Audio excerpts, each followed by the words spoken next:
Y Indian constitution is so lengthiest. India का constitution इतना ज़्यादा लेंदी क्यों हुआ? आखिर इसके पीछे का रीज़न क्या है?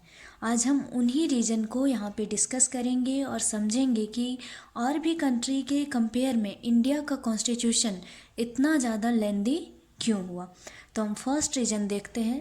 फर्स्ट रीज़न है government of India act 1935, which itself was very bulky and detailed, the basic model और इंस्पिरेशन ऑफ इंडियन कॉन्स्टिट्यूशन।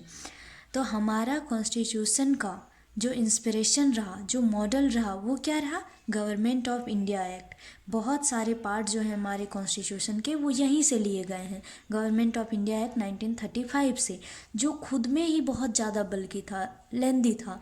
तो यहाँ से लेने के कारण हमारा कॉन्स्टिट्यूशन भी लेंदी हुआ।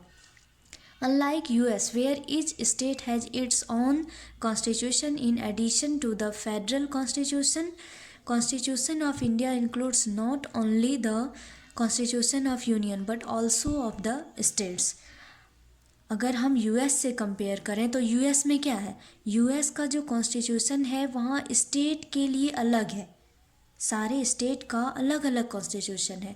लेकिन इंडिया का अगर हम वहीं देखें तो इंडिया में क्या है? एक ही कॉन्स्टिट्यूशन है और उसी कॉन्स्टिट्यूशन में स्टेट के प्रोविज़न भी दिए गए हैं कि आखिर स्टेट के क्या रूल रेगुलेशन होंगे, वो सारे हमारे एक ही कॉन्स्टिट्यूशन में दिए गए हैं, जिसके कारण भी हमारा कॉन्स्टिट्यूशन बड़ा हुआ।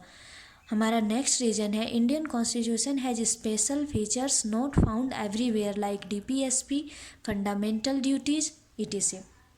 जैसे क्या है कि हर एक जगह ये डीपीएसपी है, फंडामेंटल ड्यूटीज़ है, ये हर जगह नहीं पाए जाते हैं। अगर आप और कंट्री के कॉन्स्टिट्यूशन को देखोगे तो वहाँ आपको ये सारे नहीं मिलेंगे, कुछ कुछ में मिलेंगे, कुछ में नहीं मिलेंगे।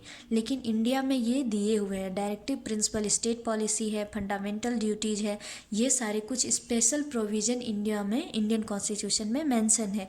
और ऐसा नहीं है कि सिर्फ ये वर्ड दे दिया गया, नहीं, बल्कि इसका हर एक वर्ड को एक्सप्लेन किया गया है, तो जिसके कारण भी इंडिया का कॉन्स्टिट्यूशन बड़ा हुआ।